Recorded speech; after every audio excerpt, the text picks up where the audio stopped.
네, 안녕하십니까. 공드림 한국사 기본이론 강의를 진행을 하고 있습니다. 저희가 지난 시간에 개항 이후에 이모군란에서 대한제국까지의 정치적인 사건의 전개 과정을 살펴봤습니다. 자, 이 시간에는 그 뒤를 이어서 555쪽에 항일운동의 두 방향이 있죠. 의병운동하고 애국계몽운동이 있습니다. 이 두 운동에 대해서 살펴보기로 하겠습니다. 자, 먼저 의병운동은 실력 양성운동이었던 애국계몽운동과는 달리 집 밖에 나가서 싸우는 거고요. 그럼 애국계몽운동이라고 하는 것은 힘이 없어서 집 밖에 나가지 못하고 집 안에서 힘을 기르자라고 하는 것을 뭐라고 그래요?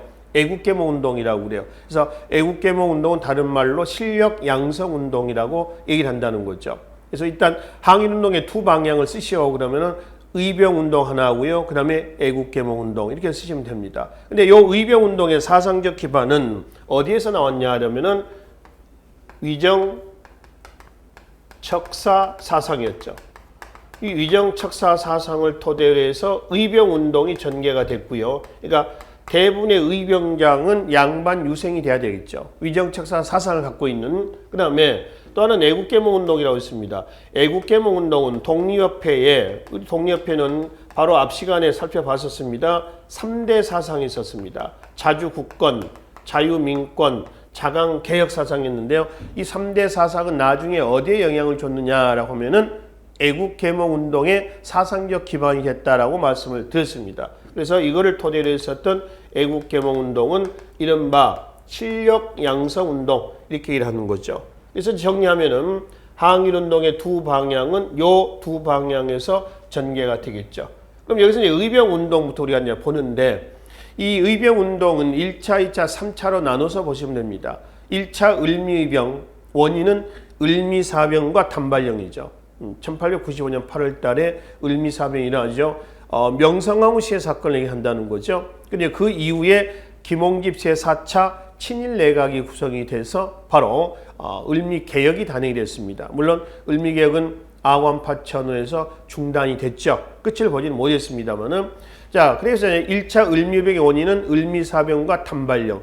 대표적인 의병장이 누가 나오냐면은 최초의 을미병장에서 보훈에서의 문석봉, 그다음에 이소웅이라든가, 그렇죠? 또는 유인석이라든가, 그다음에 최초의 여성 의병장이 하나 있습니다. 춘천에서 활동했던 윤희순이라고 하는 의병장도 나와요. 이게 1차 을미의병의 원인과 의병장에 대한 설명입니다. 그러면 1차 을미의병은 끝은 흐지부지됐습니다. 왜냐하면 1차 을미의병의 원인이 됐었던 단발령이 아완파치로 중단이 됐죠. 그러니까 을미의병의 명분이 하나가 없어진 거예요. 여기다가 왕이 그만해라 이랬거든요. 왕이 신하들에게 그만해라 라고 하는 겁니다. 의병장의 신분은 양반 유생이라고 했습니다. 군신 관계를 끔찍히 생각하는 그런 관계죠. 그래서 대부분 자진 해산이 됩니다. 근데 여기서 완전히 끝난 건 아니죠. 왜냐하면 2차 의병이 1905년이에요. 1905년까지는 10년의 기간이 있거든요. 그래서 그 기간 동안에 1차 을미의병에서 활동했던 사람들이 일부가 활빈당이라는 단체를 조직해서 계속 또 맥을 유지해 나가고 있었다는 겁니다. 그러던 과정에서 1905년 11월 17일 을사늑약이 체결되고 외교권이 넘어갑니다. 여기에 대해서 다시 이제 저항이 시작이 되는 거죠. 이게 2차 을사의병이에요. 그래서 2차 을사의병 그러면은 민종식, 충청도 홍주성에서 저항을 하고 있습니다. 그리고 민종식이 1905년의 의병이고요. 1906년이 병오년입니다. 그래서 병오의병에서 누가 나면 최익현, 그 다음에 신돌석. 우리는 이걸 다 묶어가지고 을사늑약이 발판이 돼서 터졌다. 그래서 을사의병, 2차 의병을 그냥 통으로 묶어서 얘기도 하기도 합니다. 그 중에 신돌석은 평민의병장이죠. 경상도 태백산을 중심으로 태백산, 일월산, 영해 쪽이 되겠습니다만은 이쪽을 근거로 해서 활동을 합니다. 태백산 호랑이라고 하는 별명을 가지고 있습니다. 그래서 평민들이 의병장이 됐다라는데 의의를 좀 두시면 되고요. 자, 그리고 이제 제3차 의병은 1907년 정미년의 정미의병이에요. 이거는 군대 해산과 고종 퇴위, 이른바 정미 7조약 아시죠? 그 나중에 보겠지만 한일 신협약이라고 얘기를 합니다. 그거에 의해서 고종이 퇴위되고 순종이 옹립이 됩니다. 순종이 옹립이 되면서 한일 신협약을 체결해서 군대를 해산을 시키는 거죠. 뭐 해산된 군인들이 경기도 양주에 모여서 새로운 군대를 만들어요. 그 군대 이름을 뭐라 하냐면 13도 창의군이라고 합니다. 자, 13도는 지방행정 조직이에요. 자, 보면은 원래 조선의 지방행정 조직은 8도입니다. 이게 23부로 되죠. 23부로 된 것은 2차 갑오개혁 때 23부로 됐다라고 말씀드렸습니다. 그 다음에 여기 이제 13도로 바뀝니다. 13도는 언제냐면은 광무개혁 때입니다. 대한제국 때죠. 광무개혁 때 13도. 그래서 13도 창의군이 결성이 돼요. 창의란 얘기는 대의를 세운다. 큰 뜻을 세운다는 뜻입니다. 1894년 동학농민운동 당시 호남 창의소를 만든 사실이 있었죠. 동학군이. 그래서 4대 강령이라든가 또 고부 백산 경문을 발표하고 저항했던 제2기 때의 동학운동의 내용이 있었잖아요. 그때 창의란 얘기 한번 나왔었습니다. 그래서 13도 창의군을 결성하고 총대장의 누구? 이인영, 군사장의 허위 해서 이제 서울 진공작전을 전개를 합니다. 즉 한약을 서울을 점령하고 있는 일본을 내몰고 다시 우리가 회복하기 위한 서울 진공작전을 어디에서? 양주에서 이 군대를 조직해서 경기도 양주입니다. 그 다음에 어디로? 서울로 진격하겠다. 이런 이제 계획을 짠 거죠. 근데 이제 이인영이가 서울 진공작전을 바로 눈앞에 두고 부친상을 당해요. 고향이 어디냐면 경상도 문경입니다. 그래서 불효는 불충이다. 유생다운 발상이죠. 충과 효를 중시하는데 이인영이는 뭐를? 충을 버리고 어떻게 보면 효를 택한 사례가 되어버린 거죠. 그래서 불효는 불충이다. 낙향을 해버립니다. 나중에 이제 소환위에서 처형을 했습니다만은 그래서 이인영이가 없이 허위를 중심으로 해서 약 300여 명의 별동대가 양주를 출발해서 서울로 진격하다가 동대문 밖 30리까지 가서 거기에서 근대적인 무기로 무장한 일본군 등에 의해서 진압합니다. 실패로 끝나는 거죠. 이 허위의 호가 뭐냐면은 왕산입니다. 왕산. 지금 말이죠. 동대문 밖 30리다라고 한다면은 지금 현재 지명에서 보면은 동대문에서 이제 청량리, 지금 현재 지명에서 한번 보겠습니다. 청량리, 회기, 그 다음에 의정부 위에가 이제 양주 아닙니까? 그죠? 경기도 양주예요. 의정부, 회기, 청량리, 동대문 이렇게 됩니다. 그러니까 동대문 밖 30리 12km거든요. 그렇죠? 10리가 4km니까. 그럼 어디쯤 되냐면 약 청량리를 전후로 한 그 위치예요. 그러니까 청량리 회기나 여기까지 양주에서 내려왔다는 겁니다. 내려왔는데 거기에서 이 부근에서 됐다 실패로 끝났다는 겁니다. 그래서 이제 13도 창의군의 서울 진공작전 실패로 끝나고 나중에 일본이 1909년에 남한 대토벌 작전을 전개합니다. 남한 지방이 의병 토벌 작전을 한다는 거죠. 이건 일본이 한 겁니다. 이 남한 대토벌 작전은 남한 전체에 대한 의병 토벌 작전인데 사실은 지역적으로 남한 대토벌 작전으로 인해서 지역적으로 가장 많은 피해를 입은 지역이 어디냐 하면은 바로 전라도입니다. 그러니까 애초부터 전라도를 타겟을 하고 있었어요. 그럼 왜 하필 일본이 애초부터 전라도를 타겟을 했느냐라고 하면은 동학농민운동 이후에 잔여 세력이 가장 많이 응거하고 있었던 것이 어디냐라고 하면 어디예요? 전라도거든요. 그러니까 전라도는 반외세적인 기질이 굉장히 강했습니다. 그래서 이 지역을 토벌하겠다라고 하는 거죠. 이게 1909년 일본이 단행했던 남한 대토벌 작전입니다. 이 남한 대토벌 작전 때 작전이 교반적인 방법이라고 되어 있죠. 교반적이다. 교반적인 방법이라고 하는 건 어떻게 토벌하는 걸 얘기하냐면 상하 좌우로, 그러니까 이렇게 하고요, 또 이렇게 토벌하는 겁니다. 완전 저인망시로 훑어버리는 거죠. 좌우로, 상하로. 판이 완전히 깨진 거죠. 이걸 교반적인 방법이라고 그래요. 그래서 일제 남한 대토벌 작전으로 인해서 지역적으로는 평안도 지역이 가장 많은 피해를 봤다. O예요, X예요? X죠. 전라도 지역이 가장 많은 피해를 봤다. 라고 얘기를 한다는 거죠. 아시겠죠? 기억해 두시고요. 자, 그래서 이제 일단 남한 대토벌 작전 이후에 의병운동은 거의 종식이 됩니다. 끝나는 건 아닙니다. 그리고 이제 1910년 다음에 한국 병합이 일어나죠. 그래서 이제 광복이 1945년에 광복이 됩니다. 여기까지 일제강점기 약 35년 기간 동안에 내내 또 뭐가 진행되나요? 항일운동 진행되죠. 거기에 의병운동 빠지겠습니까? 또 나옵니다. 그래서 의병운동은 계속 진행이 되고 있다는 겁니다. 여하튼 여기서는 의병운동의 전개 과정에서는 1909년에 일본의 남한 대토벌 작전까지만 이해를 좀 하시라는 겁니다. 아시겠죠? 한편 이 허위의 호가 왕산이라고 했잖아요. 왕산. 지금 서울의 청량리 쪽에서요. 동대문까지의 서울 도로. 왕복은 이제 8차선 도로입니다. 그 8차선 도로 이름이 뭐냐 그러면은 왕산로입니다. 왕산로. 혹시 이 부근에 사시면서 아니면 버스를 타고 다니면서 이 도로명 있죠. 그럼 도로 이름을 한번 표지판, 이정표에서 한번 신경 써서 한번 봐보십시오. 가실 일 있으면, 지나갈 일 있으면 왕산로라고 있습니다. 도로 이름이 왜 왕산이냐 그러면 허위의 서울 진공 작전을 기념한 거죠. 위인들의 호를 딴 도로 이름들이 굉장히 많습니다. 서울 시내에 굉장히 많죠. 지방은 제가 잘 모르겠습니다만 서울에 퇴계로, 이왕이죠. 율곡로, 이이죠. 세종로, 세종대왕이죠. 그렇죠? 이런 도로 이름들이에요. 또 을지로, 을지문덕 장군이죠. 고구려의 을지로 이걸로 얘기하고요. 수원에 가니까요. 예전에 수원에를 잠깐 지나가는 데서 이제 차를 타고 이제 가는 길이 있었는데 거기에 박지성로도 있더라고요. 수원에.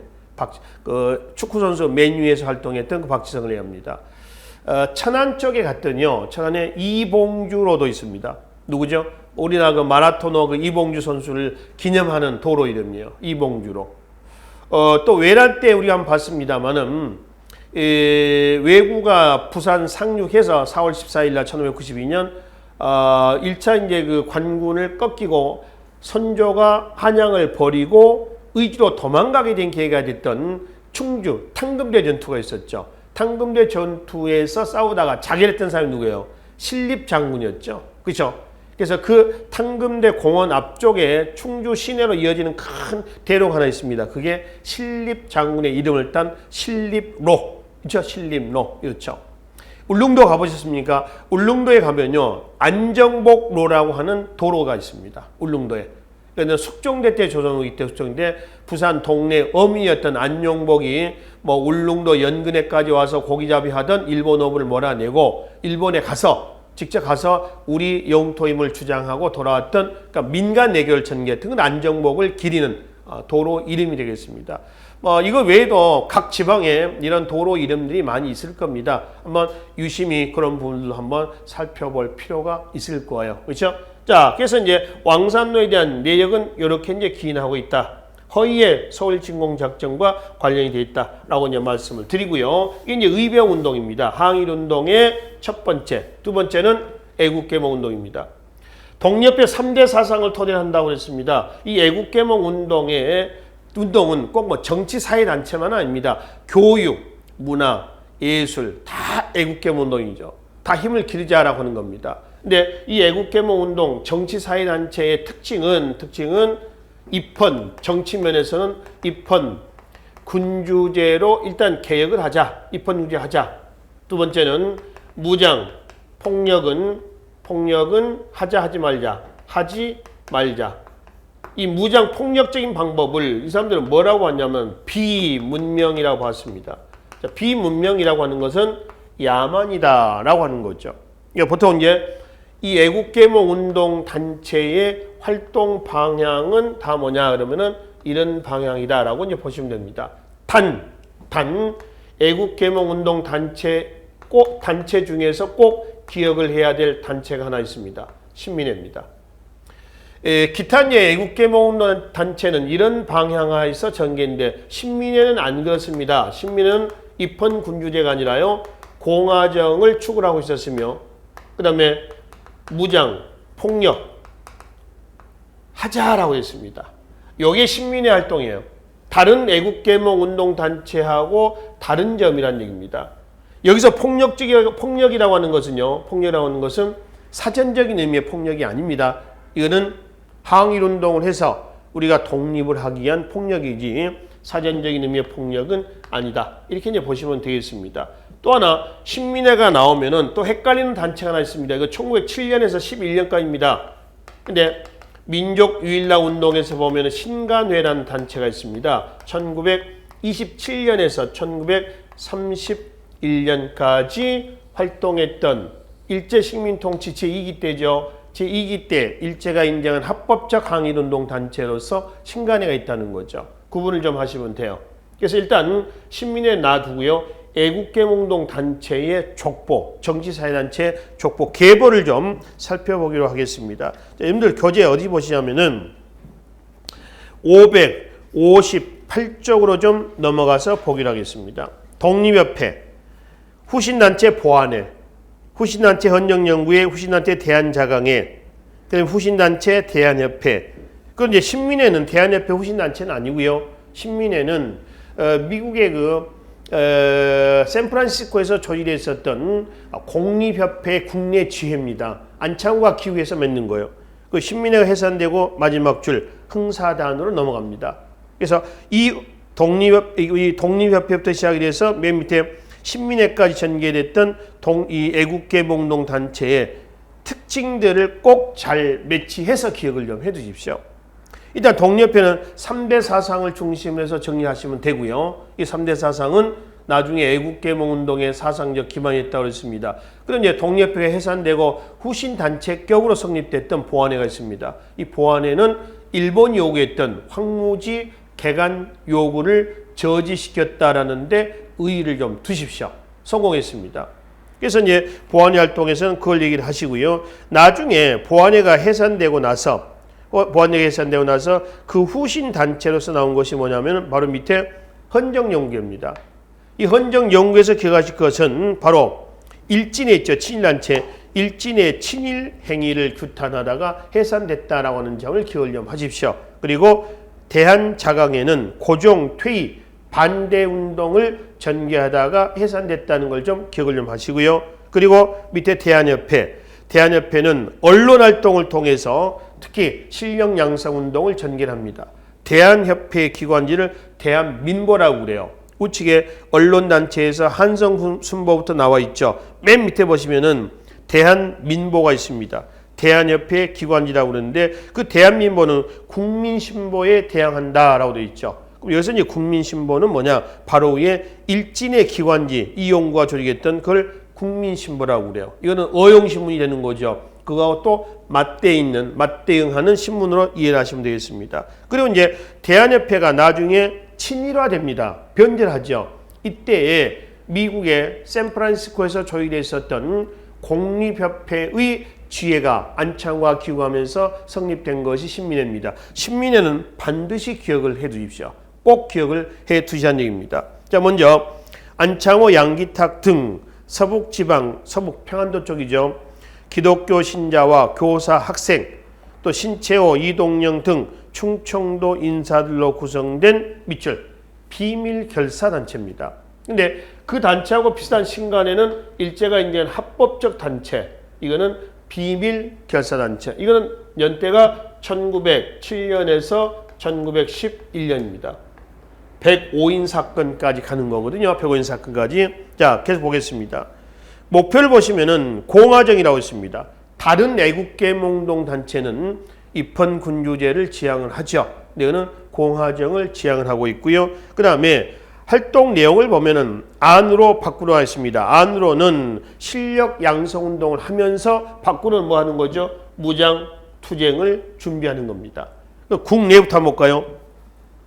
평양의 대성학교, 정주의 오산학교를 설립을 해서 민족 교육을 하고 있고요. 정주는 평양 바로 위입니다. 평안도 쪽이죠. 민족 산업 육성을 위해서 평양의 도자기회사, 자기회사입니다. 그릇. 그 다음에 평양, 서울, 대구에 태극서관을 설립 운영을 합니다. 서점입니다. 인쇄소도 갖추고 있습니다. 그래서 그릇 만들어 팔고 책을 만들어 팔아서 민족 자본을 육성하자는 겁니다. 경제 면에서 실력 양성 운동이 되는 거죠. 그 다음에 항일 언론에서 이 신민의 기관지 역할을 자임했던 대한매일신보가 있습니다. 이 대한매일신보는 항일운동의 선봉장이 됐다라고 이제 평가하는 것이죠. 이게 이제 국내에서의 일종의 이제 애국개몽운동이죠. 실력 양성운동이라고 한다면 국외에서는 군사적인 무장 독립운동 기지건설입니다. 서간도 삼원보의 경학사, 이게 나중에 신흥강습소, 이게 신흥무관학교, 이렇게 이제 넘어가는 거죠.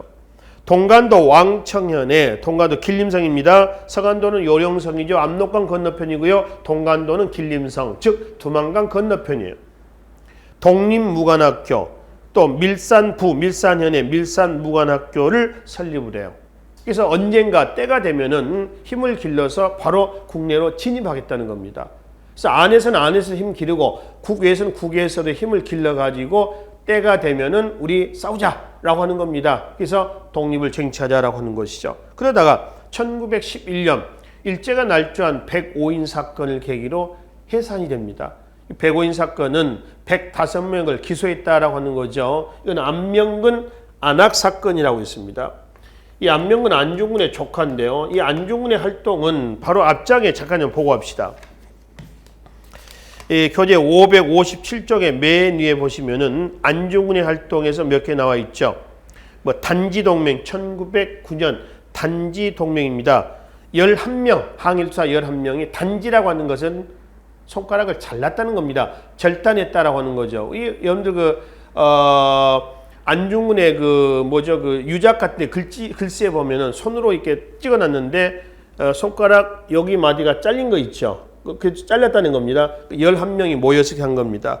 왼손 넷째 손가락, 왼손이죠. 넷째 손가락 여기를 절단하는 것이죠. 그래서 첫 관절을 잘라 혈서로 대한독립이라고 쓰고 그래서 이게 단지동맹이에요.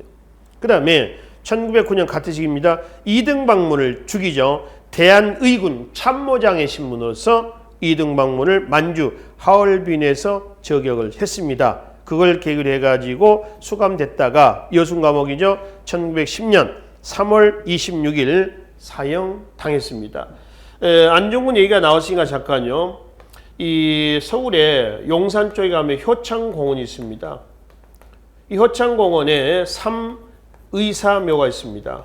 이 삼의사는 나중에 나오겠지만은 이봉창, 윤봉길, 그다음에 아나키스트 백정기 이 세 사람이 묘예요.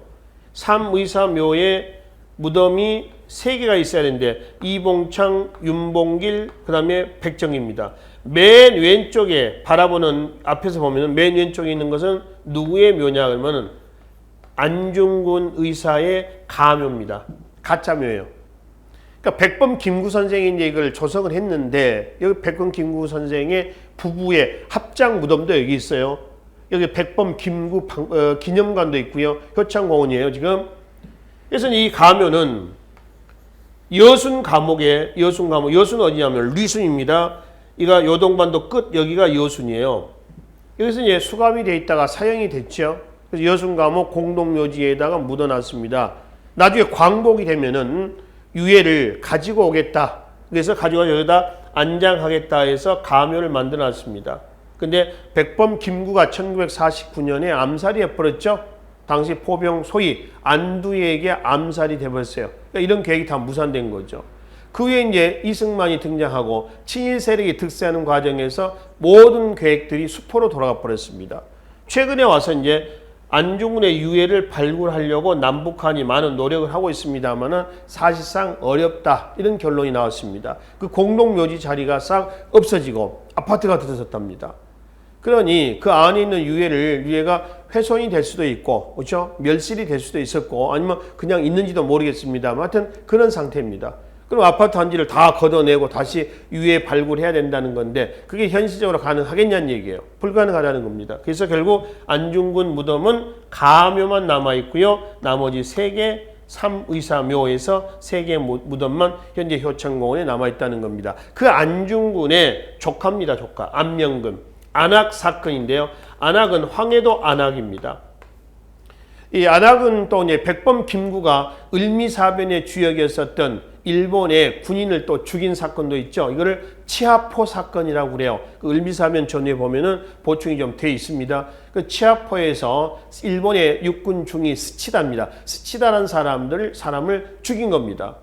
그리고 나서 이제 백범 김구는 인천 형무소에 수감이 된 거죠. 인천 형무소에 나중에 이제 탈출하게 됩니다만은 스님도 됐다가 중이죠. 중도 됐다가 다른 종교 단체에도 가담했다가 이리저리 이제 하다가 나중에 상하이로 이제 돌아갑니다. 상하이 이제 임시정부가 수립된 후에 그쪽으로 넘어가게 되는 것이죠. 자, 여튼 안명근 안악 사건 할 때 안악은 또 그런 안악 치아포가 있었던 그런 곳이기도 해요.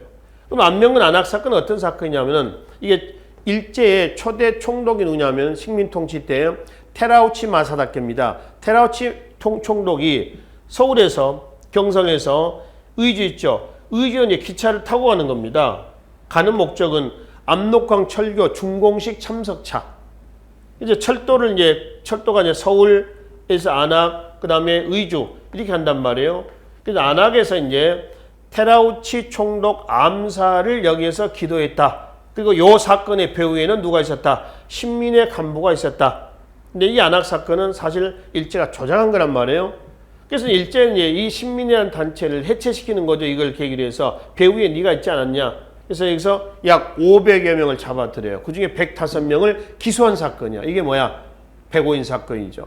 그래서 신민회가 해체가 되고 다시 안창호가 이제 어디로? 샌프란시스코로 들어갑니다. 샌프란시스코 가서 1913년에 그 단체 후신단체로서 흥사단을 조직한다는 것이죠. 자, 여기서 이제 애국계몽운동 단체는 독립협회, 보안회, 헌정연구회, 대한자강회, 대한협회, 신민회 여기까지 각 단체 활동을 정리하시면서 그중에 신민회 활동은 꼭 기억을 해 두시라라고 하는 겁니다. 그래서 항일운동의 두 방향 그러면은 이 두 개 의병운동하고 그 다음에 애국계몽운동을 정리하시면 되는데 그 애국계몽운동은 일단 정치사회단체는 여기까지 내용이 되겠습니다. 한편 559쪽에 이것도 애국계몽운동이죠. 어떤 면에서? 언론 측면에서의 애국계몽운동이 되는 거죠. 여기서는 각 신문의 특징들을 정리하시면 되겠습니다. 최초의 신문 한성순보입니다. 1883년이죠. 이거는 나중에 국한문 혼용으로 바뀝니다. 순한문에서 이 국한문 혼용으로 바꾼 것이 한성주보입니다. 순보는 10일에 한 번씩 나온 거고요. 주보는 일주일에 한 번씩 나온 거죠. 특히 한성주보는요. 우리나라 최초의 광고가 게재가 된 신문입니다. 요즘 신문들 보면 광고들 많이 나오죠. 그런 광고예요. 그 다음에 독립신문, 독립협회 기관지죠. 한글판과 영문판이 있습니다. 그 다음에 황성신문이 있습니다. 황성신문은 남궁억, 성이 남궁시입니다. 남씨가 아니라 남궁억, 그렇죠. 호가 한서입니다. 한서 남궁억. 태어나기는 서울에서 태어났는데 고향은 자기 조상들의 고향은 강원도 홍천이에요. 강원도 홍천 쪽에 가면은 한서로라고 하는 아까 왕산로 하듯이 도로 있습니다. 왜냐하면은 강원도 홍천 쪽에 비발드 파크라고 하는 곳이 있죠. 거기 가다 보면은 양평 쪽에서 가다 보면은 한서로라는 도로가 자그마한 도로가 하나 있어요. 한서 중학교도 거기 있습니다. 한서 초등학교도 위치합니다. 전부 한서 누구예요? 남궁옥 선생의 호를 딴 거예요. 호를. 또 한서 교회도 있습니다. 한서 교회도 있고요. 또 한서 남궁옥 선생 기념관도 또 있어요. 그 기념관 주위에 보면 무궁화꽃이 굉장히 많습니다. 무궁화꽃 나무가. 그 남궁옥 선생은요, 민족 정신을 잃지 않게 해서 무궁화를 재배해가지고 전국 각지에 보급해요. 그리고 여학생들에게는 무궁화 자수, 수 놓는 거 있죠? 무궁화 수를 놓게 한다. 그래서 남궁옥 그러면은 무궁화하고 연계를 좀 시켜 놓으시라는 거예요. 아시겠죠? 그래서 한서 남궁이었습니다. 바로 거기에 황성신문은 민족주의적 성격이 가장 강했던 신문이고요. 이 을사늑약에 반발해서 쓴 장지연의 시일야 방성대곡이라고 하는 논설을 게재했었습니다. 오늘에 이르러서야 목노와 통곡한다. 이런 얘기가 되는 것이죠. 물론 이제 장지연은 지금 현재 친일파로 규정이 되었습니다. 그 다음에 이종일이 발행했던 제국신문입니다. 이건 이제 부녀자들을 대상으로 한 신문이고요. 대한민신보는 항일운동의 선봉장이다. 그럼 일제의 탄압으로부터 왜 이게 이 신문은 살아남았느냐? 이 신문사 사장은 영국인 베델입니다. 치해법권의 특권을 10분 활용하겠다. 이게 이제 반영이 된 거죠. 그렇죠? 이거는 한글 영문판도 있고요. 그리고 국제보상운동에도 동참을 하고 있었습니다. 신민의 기관 역할을 자임했던 신문이기도 하죠. 그 다음에 천도교 기관지 만세보, 일진의 기관지 국민신보, 그 다음에 천주교 기관지 경향신문, 그리고 대한협회 대한민보, 이거는 국민신보하고 같이 극과 극의 신문이라고 있습니다. 최초의 지방신문 경남일보, 이런 신문들이 언론단체로서 애국개몽운동을 전개했었던 신문이 되겠습니다. 그러니까 애국개몽운동이라고 하는 것은 꼭 정치단체만 있는 건 아니고 정치, 경제, 사회, 문화 다양한 면에서 힘을 기르자라고 하는 것을 우리는 뭐란다? 애국개몽운동. 그래서 애국개몽운동을 실력 양성운동이다 라고 얘기를 한다는 것이죠. 그렇죠? 자, 그래서 이제 근대 정치사, 근현대사에 있어서의 실질적인 정치사 내용은 거기까지 마무리를 하도록 하겠습니다. 자, 576쪽 바로 좀 넘어가 보시죠. 개항 이후에 경제에 관련된 내용들을 살펴보기로 하겠습니다. 먼저 개항 이후에 열강의 경제 침탈의 양상을 일본부터 각 시기별로 정리를 좀 하도록 하겠습니다. 576쪽입니다. 일본의 경제 침탈 과정을 시기를 먼저 나누겠습니다. 개항 초기, 개항이 몇 년에 되나요? 1876년이죠. 그 다음에 쭉 내려와 이모군란 이후 82년이죠. 우측 1890년 전후, 그 다음에 청일전쟁 이후에서 크게 일본의 조선의 경제 침탈 상황을 네 시기로 나눠서 살펴보기로 하겠습니다. 아셨죠? 먼저 개항 초기부터 한번 봅시다. 개항 초기는 거류지 무역, 중개 무역, 약탈 무역 이렇게 요약합니다. 그럼 여기서 거류지 무역이라고 하는 것은 뭐냐? 거류지 무역이라고 하는 것은 여기 한번 봅시다. 강화도 조약에 의해서 개항이 됐던 곳이 어디냐 그러면은 부산, 원산, 인천 이렇죠.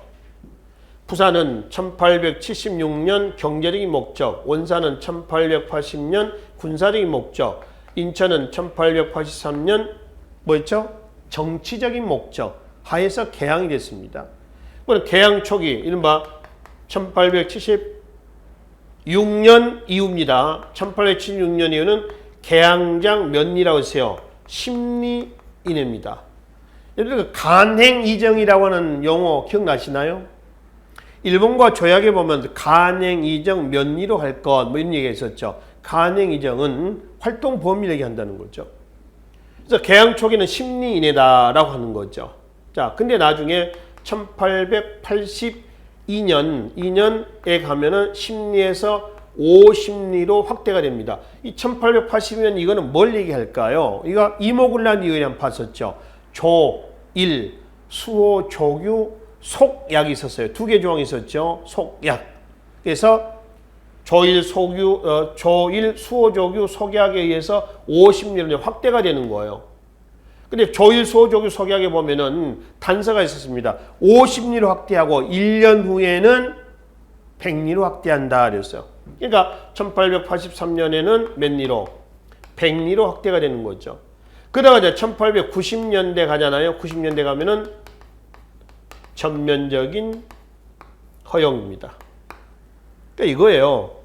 그래서 여기서 이제 10리, 그 다음에 50리, 그 다음에 100리, 그 다음에 1890년대는 전면적인 허용. 계속 확산이 되는 거죠. 이렇게 해서 상권을 침탈해 나가는 겁니다. 특히 1890년대 전면적인 허용에 대해서 이제 뭐가 나오겠습니까? 상권 수호 운동이 전개가 되는 거죠. 이 상권 수호 운동은 이제 경제 국운동에서 보겠지만 잠깐 먼저 볼까요?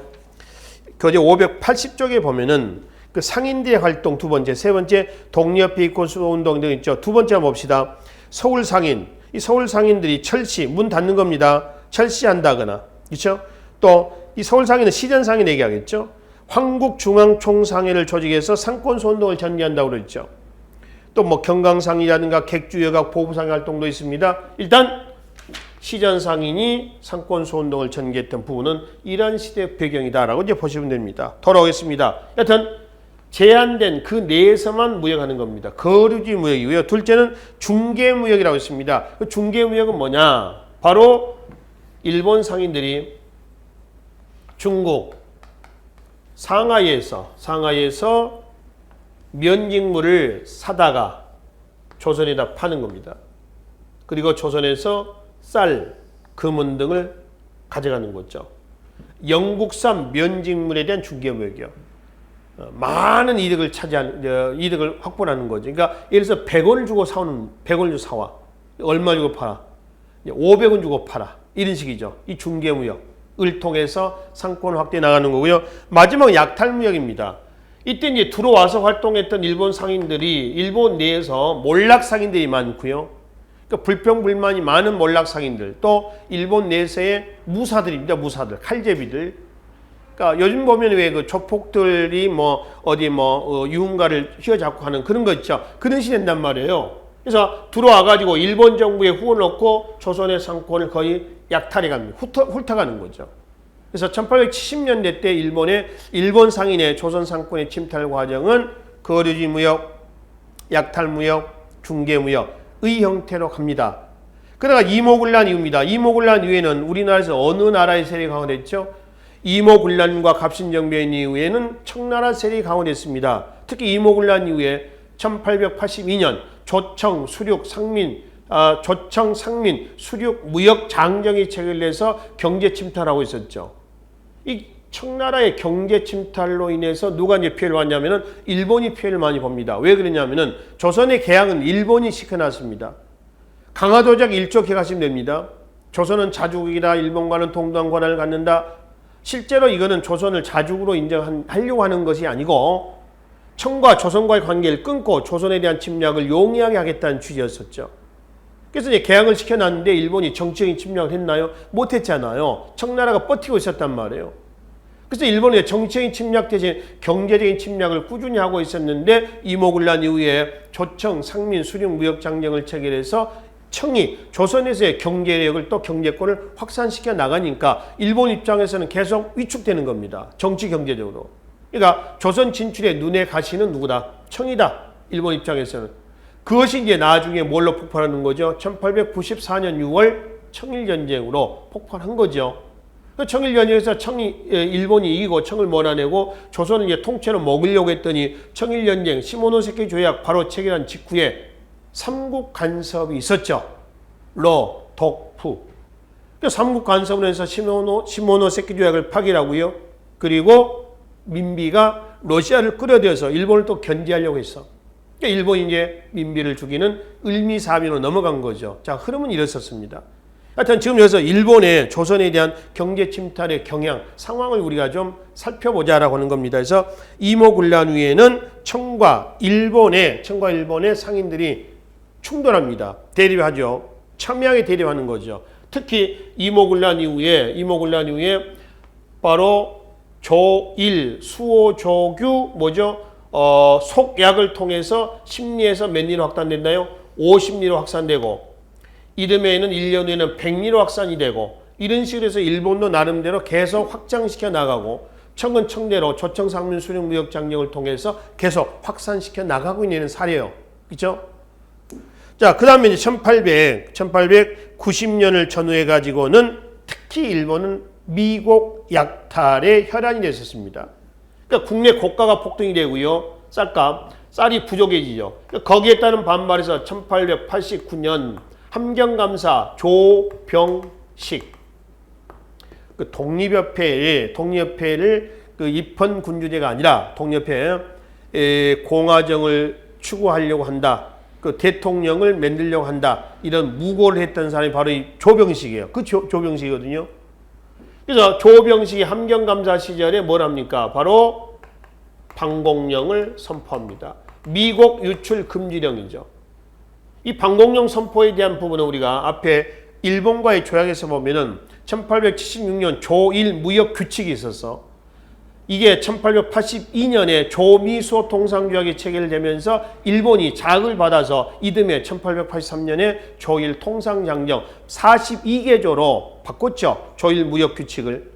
조일 통상장정 42개의 내용을 다 기억할 필요 없습니다. 3개만 기억하시라고 했죠. 하나는 관세권 규정, 또 하나는 최국 조항 규정입니다.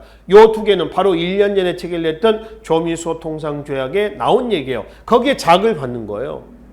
마지막 하나는 뭐였죠? 37조 조항에 있었습니다. 바로 방공령 선포할 때는 한 달 전에 일본에 통보해라. 그러면 미국 유출 금지할 수 있다. 요 얘기란 말이에요.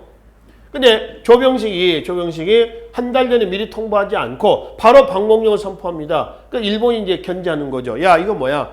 이게 조일 통상정령 39조 봐라. 한 달 전에 하라고 하지 않았느냐? 이거 철회해라. 철회했어. 이거 사죄해라. 사죄했어.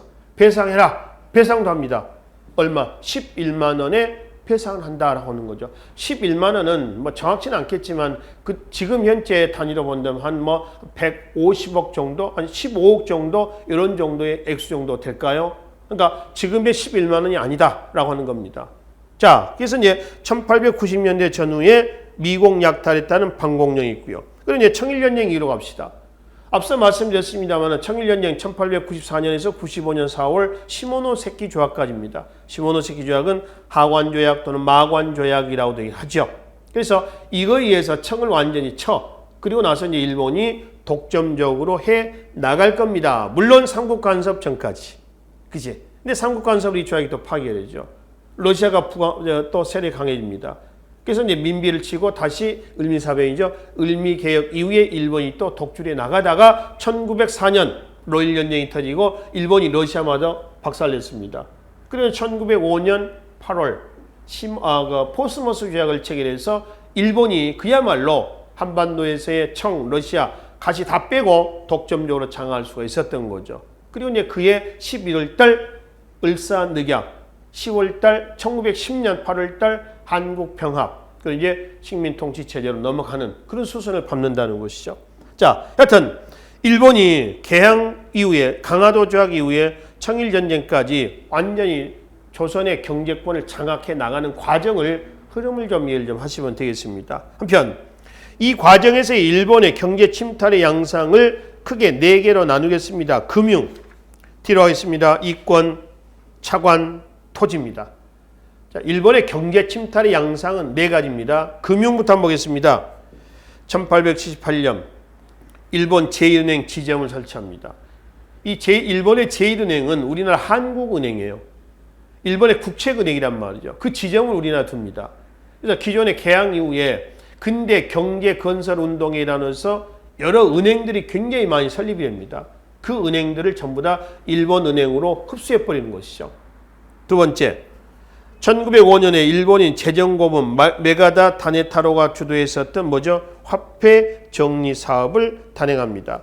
당시 백동화를 일본의 제1은행권으로 바꾸는 작업이었어요. 이거는 어떻게 바꾸냐 하면 마지막 줄 보겠습니다. 1892년부터 주재해왔던 유통해왔던 백동화를 갑, 을, 병 등급별로 교환해 준다는 겁니다. 갑종에 해당하는 것은 액면가 그대로 이전 오리, 그 다음에 을, 일전, 병, 팩입니다.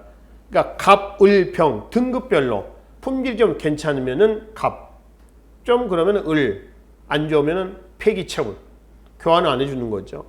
근데 이거는 우리나라 상인들은 잘 몰랐어요. 이 화폐 정리 사업 자체를. 외국 상인들은 다 알고 있었습니다. 그러니까 외국 상인들이 갖고 있는 백동화는 다 소비했겠죠. 그리고 물건을 사서 쌓아놓겠죠. 그걸 모르는 조선 상인들은 물건을 팔고 백동화만 들고 있었습니다. 이때 화폐가 전부 신권은 아닐 거 아닙니까? 새 건 아닐 거 아니에요. 거의 병종 등급을 받습니다. 고철덩어리가 돼버린 거죠. 그러니까 결국 일본의 화폐 정리 사업을 통해서 국내 중소상인들이 많은 피해를 봤다라고 얘기하는 것이죠. 그러면 이권 침탈이 있습니다. 이 이권 침탈은 우측에 이제 표에서 일본의 철도라든가 금광, 광산, 업 여러 가지 것들이 있습니다. 이 내용을 좀 보기를 하고요. 일단 이권 침탈과 관련해서 꼭 기억을 해야 될 법적 조항이 최혜국 조항이라고 있습니다. 그래서 우측에 서구 열강의 경제 침탈 이후에서 아관 파천 이후에 열강 이권 침탈이 본격화됐다. 우리 아관 파천에서 말씀을 드렸죠. 1896년 2월이었습니다. 아관 파천에서 꼭 기억을 하실 것, 다음 중 열강의 이권 침탈의 기회가 됐다. 그 이권 침탈의 법적 근거는 뭐다? 최혜국 조항이다. 최혜국 조항을 가장 먼저 가져갔던 나라는 어디다? 미국이다. 1882년이죠. 조미수호 통상조약입니다. 그래서 미국이 최해국 조항을 가져가서 조미수호 통상조약을 통해 가지고 최해국 조항을 가져감으로 인해서 일본이 이제 그거를 답습을 하기 위해서 이듬해 1883년에 조일 통상장정을 체결해서 관세권 외에 최해국 조항을 집어넣었던 거죠. 자, 강화도 조약에는 최해국 조항이 있나요? 없습니다. 일본은 미국 다음에 최해국 조항을 가져간다. 기타 이제 영국, 독일, 프랑스, 덴마크, 오스트리아 이런 나라들은 기본적으로 최해국 조항을 가져갑니다. 취해복권 들어갑니다. 전부 다 불평등 조약이다라고 하는 것을 확인해 볼 수가 있는 것이죠. 그래서 이권 침탈 그러면 아관파천 그리고 최해국 조항을 꼭 기억을 좀 해 두시란 얘기죠. 그 다음에 세 번째 일본이 가져갔던 경제 침탈 내용 중에 차관 제공이 있습니다. 차관. 돈을 빌려가는 거죠. 일본이 총 얼마를 빌려왔냐 했더니 얼마요? 1,300만 원. 1,300만 원은 당시 대한제국의 1년 예산 정도 됩니다. 지금 대한제국, 지금 현재 우리나라 대한민국 있죠. 대한민국 올해 2019년입니다. 2019년에 예산이 얼마쯤 되는 줄 아십니까? 정확히는 모르지만은 아마 430조 정도 될 거예요. 430조. 430조가 작은 돈은 아니죠. 어마어마한 돈입니다. 한 나라 살림이 그렇다는 겁니다. 그럼 이 430조 정도 된다는 돈이 1,300만 원이요. 이걸 갚자라고 하는 국채보상운동이 또 전개가 되죠. 일단 차관적입니다. 그럼 일본은 왜 이 돈들을 필요 없는 돈이야 사실은 여러 명목에서 빌려줬냐. 강제로 빌려주거든요. 대한제국의 재정을 일본 재정에 끌어넣기 위해서입니다. 콕 끼워버리자. 이거예요. 그죠? 그래서 차관을 빌려줬고요. 마지막 토지약탈은 식민지 관련 기초작업입니다. 토지약탈은 개항부터 해가지고 야금야금 먹었는데요. 개항 초기 봐봐요. 이때는 일본인 토지가 없으니까 고리대를 통해서 토지를 차압을 합니다. 돈을 빌려주고 못 갚으면 땅을 빼앗는 거죠. 개항 초기입니다. 자, 1894년 청일전쟁 이후에는 그렇게 야금야금 해가지고 빼앗아간 토지가 전주, 군산, 나주 요 일대의 대농장을 형성합니다. 특히 전주하고 군산은 호남평야가 있죠. 동진강을 끼고 있습니다. 호남평야. 나주 쪽은 영산강을 끼고 있는 나주평야가 있습니다. 그래서 호남평야에서 약탈한 쌀은 군산항을 통해서 그 다음에 나주평야에서 약탈한 쌀은 목포항을 통해서 그래서 목포, 군산 요 지역에서 이제 쌀을 빼가지고 어디로? 일본으로 가져갑니다. 일본 가져가죠. 군산이라든가 목포 쪽은 일본의 어떤 그 잔재들이 일본의 흔적들이 많이 남아 있습니다. 최근에 모 국회의원이 목포 쪽에 낡은 건물들을 옛날 일제시대 건물 목조 건물들이죠 사가지고 이걸 어떤 박물관식으로 개관하고 다시 정비하고 이렇게 한다. 근대 문화유산으로 지정이 돼가지고 한다 해가지고 참 논란이 많았죠. 지금 진행 중입니다만은 하여튼 그런 부분도 있어요. 그러니까 여기 이제 일제가 흔적이 많습니다. 서울 같으면 남산 쪽에 일본인들이 많이 거주했습니다. 지금 물론 남산은요. 남대문시장 건너편입니다. 지금은 다 개발이 돼가지고 아파트 빌딩들이 들어섰습니다만 불과 한 20년 전, 한 10년 전만 해도 10년, 한 20년 전 되겠네요. 한 1980년대, 90년대까지만 해도 거기는 2층 목조 건물들이 굉장히 많습니다. 전부 일본식 건물입니다. 다다미방이라고 그래가지고요. 나무로 지어진 그 1층, 2층 이런 집들이 굉장히 많았어요. 부산에 가면 광복동 쪽이 또 그런 데가 많습니다. 물론 지금은 다 없어졌어요. 개발이 되고 이렇게 해서 없어졌습니다만. 그래서 이제 청일전쟁 이후에는 전주, 군산, 나주 일대에 어떤 농장을 형성을 합니다. 그러나 로일전쟁 이후에는 농장, 토지 약탈 위에 군용지 확보를 목적으로 해서 또 토지를 약탈해 갑니다. 보면 철도 부지, 또 군용지 확보, 역둔토 등의 수용 등의 명목 아래 토지를 약탈해 갔다. 그래서 1908년 일제는 이런 토지를 관리하기 위한 회사를 만들어요. 국책회사죠. 동양, 척식, 주식회사.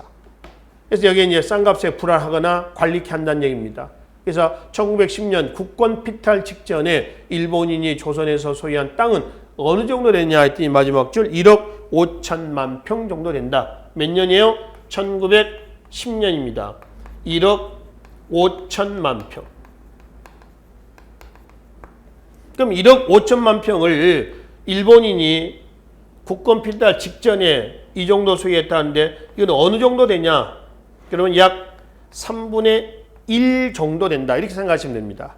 일본인 소유로 넘어간 겁니다. 땅이, 토지가, 농지가. 근데 일제는 1910년에서 1918년까지 토지 조사 사업을 실시를 하죠. 이 토지 조사 사업을 통해 가지고 약 얼마를 가져가냐 그러면 약 40%를 가져갑니다. 40%. 그럼 반을 가져간다는 거죠. 그러니까 토지 약탈은 말이죠. 식민지 화려한 기초 작업이다 라고 이제 보시면 되겠습니다. 이건 일본의 이제 경제 침탈의 양상이고요. 서구 열강의 경제 침탈은 말씀드린 아관 파천 이후에 본격화됐습니다. 표를 좀 보실래요? 일본, 러시아, 미국, 프랑스, 독일, 영국 등인데요. 자, 일본은 역시 여기서 이제 이권들 아닙니까? 거의 철도는 일본이 다 장악을 합니다. 이거는 군사적인 목적입니다. 물론 여기에서 경부선하고요, 경원선은 일본이 애초부터 이권을 가져간 겁니다만은 경인선하고요, 그다음에 경의선은 미국, 경의선은 프랑스죠. 미국과 프랑스가 가져갔다가 일본에다 팔아먹은 거예요. 하여튼 철도는 전국적으로 어디다? 일본이다. 그러니까 러시아에서는 삼림체벌권 좀 기억을 합시다. 삼림체벌권. 두만강, 압록강, 울릉도 삼림체벌권입니다. 이 삼림체벌권은 누구? 러시아입니다. 그 다음에 미국과 영국이 가져갔었던 이권 중에서 금강채굴권이 있는데요. 미국이 가져간 것이 평안북도 운산, 그 다음에 영국이 가져갔던 것이 평안남도 은산입니다. 운산과 은산이야 혼동하지 마십시오. 특히 운산이라고 하는 것은 노다지라고 하는 이름이 나온 곳입니다. 노다지는 노터치라는 얘기입니다. 여기서 양질의 은이, 금이 많이 생산되니까 예, 우리나라 사람들이 그쪽에 막 다 같이 합세하는 겁니다. 그 주위에. 그래서 이제 미국이 거기다 못 들어오게 철조망을 쳐놓는 거죠. 철조망 쳐놓고 거기다가 못 들어오게 노터치 써놓고요. 또 조선 사람들이, 우리나라 사람들이 오면은 손대지 마라, 노터치 이렇게 하는 거죠. 그러니까 조선인들이 그 말을 잘못 오역을 하는 거죠. 잘못 알아듣는 거죠. 금이 많은 곳인가 보다. 이렇게 해석하는 거죠. 그래서 노터치가 노다지가 됐다라고 하는 그 금광이 어디냐면 평안북도 운산이 된다라고 하는 것이죠.